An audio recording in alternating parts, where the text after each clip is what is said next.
On yesterday, the Trump administration announced a red line with regard to Syria, suggesting that another chemical weapon attack was possible from the Assad regime. The Pentagon's initial response suggested that they had no idea what the Trump administration was speaking of. On today, the Pentagon doubled back and suggested that now they do have evidence to suggest a possible chemical weapons attack from the Syrian regime. I'm joined today by Max Blumenthal, the senior editor of Alternate Gray Zone Project and author of 3 books. Max, thanks so much for joining me. Let me start by saying you're one of the few voices to be out there really speaking truth to power against what feels like a constant drumbeat to war, no matter where in the world that war may be.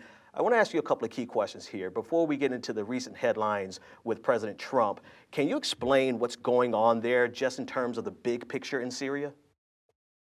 Well, that's a big question, and I kind of come out against what the West policy in Syria was, which was to back proxy groups to advance a policy of regime change that would have been nothing short of disastrous and would have produced the kind of chaos we've seen in Libya. But in the heart of the Middle East, I've been outspoken about the composition of the rebels and their ideological agenda, which is very similar to the agenda of the Islamic State, which is to establish a kind of exclusively Sunni Islamic kind of theocracy in a country that had previously been fairly stable and secular, but had also been a police state. And this would have been disastrous for the 40% of the Syrian population that were minorities. However, for those who favor American empire, it might have been a great idea because Syria was aligned with Russia and Iran, the two sworn enemies of Washington, and this would have removed their influence from one of the frontline states in the Middle East. It would have hurt Hezbollah, which is one of the most effective forces in resisting Israel militarily. It would have weakened them severely. So this has been the agenda for a long time. The Syrian army, in concert with its Russian ally and Iran, substantially defeated the Western proxies. The key turning point was the Battle of Aleppo, when jihadist and Salafi militias were extricated forcibly from 5 neighborhoods they had seized by force, largely against the will of the local population in East Aleppo. This took place in the end of 2016, and we saw this outpouring of solidarity for the rebels and their civil defense team, the White Helmets, which I found completely bizarre. They were defeated and put on buses to Idlib, which is a place in northern Syria, which is now the heartland of al-Qaeda, the largest franchise of al-Qaeda in history. 15 years after 9/11 is festering in Idlib. Aleppo is now at peace, and the Battle of Aleppo is one of the biggest defeats for the empire since the fall of Saigon, I would argue. So now you have the two. You had that war, which was the war that the West and its Gulf allies and Israel were waging against the Assad government in Damascus. Then there was another war in the east of Syria, which was the war against ISIS. ISIS had captured the city of Raqqa. It controlled Mosul on the other side of the Iraqi-Syrian border. And the U.S. was claiming to be fighting ISIS while refusing to fight ISIS alongside Russia and Iran, and the Syrian army, who were actually doing a much better job of fighting them. Those 2 wars have come together now. The Syrian army is now pushing east. It wants to reclaim territory and oil fields that ISIS had captured. Mosul has fallen. There's no ISIS there anymore. And what the U.S. has done is 2 things, which I think are very, very dangerous. And anyone who's concerned about another war, possibly a world war, should understand these. Yep. The first is they've armed a group called the Syrian Defense Force, which is mostly Kurdish, to prevent the Syrian government from retaking Raqqa. They're supposed to take Raqqa and on behalf of the U.S. Then the U.S. has brought a group of special forces soldiers into an area called Al-Tanf at a border crossing between Syria and Iraq. They are operating within a 100-kilometer perimeter. They've just brought in advanced long-range rocket systems and established basically a U.S. base on the Syrian-Iraqi border. And the whole point of that base is to prevent the contiguity between Iran, Iraq, which is a mostly Shia country, and Syria, and to effect a kind of partition. This puts the U.S. potentially in direct conflict with Iran and its Shia militias. And if the U.S. continues attacking Iran, they could strike back and this could escalate at any minute. So this is an incredibly dangerous scenario. And it really, if the U.S. was not there, we would see Syria kind of a de-escalation in Syria. Mm-hmm. But the U.S. doesn't want that to happen. At least elements within the Trump administration don't. Yeah, speaking of that, so you spoke to the proxy war that's actually happening there, and you're the senior editor of the Gray Zone Project, as we mentioned, and Benjamin Norton wrote an article a few days ago, about 5 days ago, where he wrote that President Trump is pushing us dangerously close to conflict in Syria, and now you're saying that that conflict in Syria could escalate something out of control. Expand on how volatile it is for us to lay down this red line, so to speak, based on the headlines recently, today and yesterday. If we lay down this red line and Donald Trump actually carries through with it, what is that going to do? What is the chain of events that can spiral out of control into a massive conflict that we are not expecting? It's very dangerous. I mean, the U.S. Special Forces and the U.S. Air Force have already attacked Shia militias operating on the Syrian-Iraqi border. They've shot down their drones, they have attacked their armored vehicles, they've killed their soldiers. So what happens if a U.S. soldier gets killed in retaliation? Right. The U.S. claims it's acting in self-defense. This would be like Russia taking over a neighborhood in Brooklyn, and then when the U.S. attempts to, gets near it, it attacks the U.S. military, and then they claim self-defense. That's a pretty clear analogy to help Americans understand. And for Iran, for Shia people in Iraq and in Syria, this is an existential situation. The Sunni jihadi forces that the U.S. has backed, and ISIS, which has been backed by the Gulf states in many different ways, have genocidal intentions toward the Shiites. And for them to hold this territory is absolutely existential. And it's existential for Hezbollah in southern Lebanon. The U.S. has sided with the Gulf states. Right. And then there's also Israel, which wants to destroy Hezbollah. So the U.S. is protecting its special ally, Israel. So it's there. It's in a very dangerous situation. Colin Kahl, who is a former foreign policy advisor to Joseph Biden and was in Obama's NSC, has compared the U.S. de facto base on the border to an Alamo that it has to defend at any cost. And you know how Trump functions. I mean, he could be golfing down at Mar-a-Lago, eating his chocolate cake, and all of a sudden he gets presented with photographs of dead American soldiers, and he decides to authorize a strike without thinking. So it's a dangerous scenario. And my point is that Iran and its allies and Syria and its allies will put way more in blood and treasure than the U.S. is willing to put in. So it's just a stupid conflict to get involved in. The U.S. can't win, and it's not advancing any American interest that I can think of. But that speaks to some of the major shifts that we've seen in Donald Trump's, not only his rhetoric, but his policies back in April when we launched the initial attack against Syria because of their alleged use of chemical weapons. That was a complete reversal from everything that he said on the campaign trail. And now, as you know, yesterday the Trump administration warned the Syrian government saying that there would be dire consequences if they use chemical weapons again. So now he's drawing a new red line in the sand, but we don't have anyone in the intelligence community seeming to even know what the administration is getting at. At least the Pentagon initially stated that they were not aware of what Donald Trump is talking about. So let's talk about the shift in Donald Trump from being this non-interventionist on the campaign trail to being lock and step with the military-industrial complex. Yeah.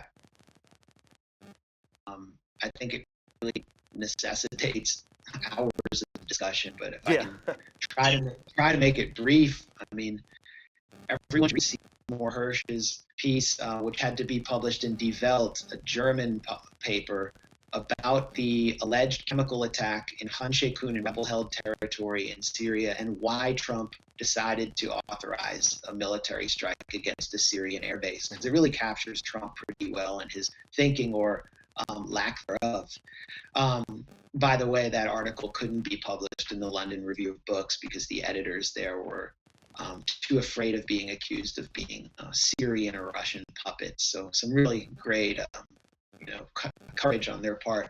In any case, Trump was confronted with images out of Khan Sheikhoun that had been produced by rebel-affiliated groups funded by the State Department, like the White Helmets, even by groups that work closely with Al-Qaeda, which controlled that area. Al-Qaeda's local Syrian affiliate, Jabhat al-Nusra, controlled Khan Sheikhoun. And these were not trustworthy sources. These were activist sources. Trump immediately responded while having cake with the Chinese premier, and he was presented basically with four options. His foreign policy team wasn't even with him outside of KT McFarland, who's not exactly the brightest mind. And the four options were do nothing. I would have, without any political consideration, that might have been the wisest move. Number two, a symbolic kind of strike, which is what Trump ultimately did. Number three, what Hillary Clinton was calling for at the time, which was to bomb lots of airfields, basically put the Syrian Air Force out of commission, the Syrian Air Force that was holding ISIS and Al-Qaeda back. And number four, a decapitation strike, which was what was presented to Obama, which Obama refused to do in 2013. So Trump does number two. What happens? I mean, option number two. And what happens? He becomes, for the first time in his administration, he's celebrated by the mainstream media. I mean, if you turned on MSNBC at that time, Trump was a hero. It wasn't just Fareed Zakaria, who actually I think got a bad rap for what he said about Trump becoming president. It was Brian Williams quoting Leonard Cohen from I am, astounded by the beauty of our weapons or whatever, as the cruise missiles launched. Trump realized this is someone who's desperate for approval. I mean, Trump is a narcissist. He doesn't have any clear ideological underpinnings. He wants approval, and he couldn't get it. The Washington press corps just despised him, and finally he'd gotten it. So why not do more? It's the only way he could get any media outside of Breitbart to like him. Meanwhile, you have Jared Kushner, his son-in-law, and Ivanka, his wife. Who are they? They are kind of cultural liberal elites who vacation in Aspen. They like to go to Davos. They hang out in New York with wealthy liberal people, and their friends were boycotting them because of Donald Trump and his bigotry and his glowering tendencies. They wanted the approval of their friends back. They wanted status back. Ivanka's brand was getting boycotted in Nordstrom. So Ivanka was the one who brought the pictures to Donald Trump. It was Jared Kushner pushing for Trump to bomb. And here we have a strange statement, which I've never seen this happen ever since I've been following politics, where a statement without any evidence just appears out of nowhere, warning of an imminent chemical weapons strike and ferocious actions by the U.S. I mean, you remember under the Bush administration when they ginned up their PSYOPs campaign to take the U.S. to war in Iraq, they at least sent Colin Powell before the UN with pictures of fake mobile weapons labs and some bogus audio. I mean, there's no bells and whistles here. It's just a statement. And the Pentagon, it turns out, wasn't even warned that the statement was coming out. The State Department didn't know this statement was coming out. The only person who's taken ownership of this statement is the UN ambassador, Nikki Haley, who's the favorite neoconservative member of the administration because they basically have rented her brain, or what substitutes for her brain. I mean, this is someone who has about as much foreign policy. Her foreign policy experience is basically limited to having breakfast at the International House of Pancakes. So they just basically run her. The Heritage Foundation is writing all her speeches, and we have to wonder what this means, how the Pentagon will respond, what the State Department will do. But I'm genuinely troubled that this weak, disengaged, historically unpopular president could launch another strike against the Syrian government at a critical time just to gain domestic approval and get himself out of this hole. It's the quintessential example of wagging the dog, right? Yes. And there's really, but there was a statement that came out from the Pentagon today saying that the Trump administration saw some activity, some chemical weapons activity. And so it seems like, to me, and want your opinion on this or your take on this, it seems like they're going back and doing their homework after revising their statement to match the administration, whereas yesterday they said they had no idea where Donald Trump was coming from. So is this an example of Donald Trump whipping the Pentagon into shape to fit his agenda, or do you think that they found some evidence?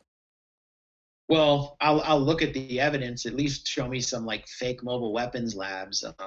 Last month, the State Department, just without any evidence or sources, claimed that the Syrian government had a crematorium to dispose of the bodies of prisoners, and their evidence basically was that this snow that they had filmed by satellite had melted faster on the roof of the supposed crematorium. And it's just, you see one deception after another deployed in Syria, and I've been following it for a while, and then there's never any follow-up. Nothing's ever proven, and we just keep moving closer and closer to some kind of war that makes no sense in terms of national security or American interest. So yeah, why would Assad prepare a chemical weapons strike is a question we need to ask. He has virtually defeated the rebels. In fact, 2 days ago, for the first time in years, Assad went to Hama. Hama is like the base of the Muslim Brotherhood's fighting vanguard in Syria. It's the base of resistance to the Syrian government. And he walked around that city and shook hands with people as if he were, some congressional candidate campaigning in Iowa. So why would he need a chemical weapons strike? There's simply no need for it. Another development that people should be aware of is that Emmanuel Macron, the French president, who had campaigned on regime change for Syria, reversed himself. He said, it's not a good policy. Right. It's not in our national interest. It will increase terrorism, etc. Maybe it might be a bad idea to help Al Qaeda, is what he concluded. That was what Trump concluded on April 2nd. And Nikki Haley and Rex Tillerson openly announced that we will not seek the removal of the Syrian government. In 5 years of longstanding U.S. official foreign policy, what happened 2 days later? The chemical weapons strikes, the pictures of the writhing children, Khan Sheikhoun. And so I said on Twitter, as soon as Emmanuel Macron made this reversal, I said, beware. Right. The last time a major Western leader reversed course on regime change, something strange happened that dragged him into a quagmire. And we're seeing that take place. Max, this is my last question, and thanks for your time, man. You talked about Seymour Hersh's article where he wrote extensively about this, where a senior advisor said, in the intelligence community, said, quote, the Salafists and jihadists got everything they wanted out of their hyped-up Syrian nerve gas ploy. The issue is, what if there's another false flag sarin gas attack credited to the hated Syria? Trump has upped the ante and painted himself into a corner with this decision to bomb. And do not think that these guys are not planning the next faked attack. Trump will have no choice but to bomb again and harder. He's incapable of saying he made a mistake. Do you think that's about right? Do you think that sums it up? Absolutely. And with this statement that was deployed last night, you see more detail being painted into that corner. I don't know. What if Nikki Haley and her team simply deployed this statement without even Trump knowing about it? And then you have to look at the press briefing today. The same elements are pushing for more strikes, the same elements that gave Trump the approval he was seeking on the cruise missile strikes are pushing for a more aggressive strike. By those elements, I mean the Washington press corps, mainstream press. Kristen Welker from NBC asked, her question was, do you think that with this new evidence of a possible chemical weapons strike that Trump's last strike failed? She was trying to shame the administration for not bombing enough. So that's the line they're taking, not actually challenging whether it's true or not, whether this is a psyop designed to take America to war, not questioning the lack of coordination in the administration. I mean, basically the Beltway press corps is completely derelict, in a journalistic sense, and are just stenographers for the national security state. So we're in a dangerous situation right now, and I think we have to pay close attention to what happens over the next few days, that was an exchange, by the way, in the press briefing that everyone who followed it sort of ignored. And that's troubling to me. Max, thanks so much for your time this evening. We'll know you'll be keeping them honest on this issue going forward. We appreciate it. Thanks. And thanks for what you do, Ben. Hey, my pleasure.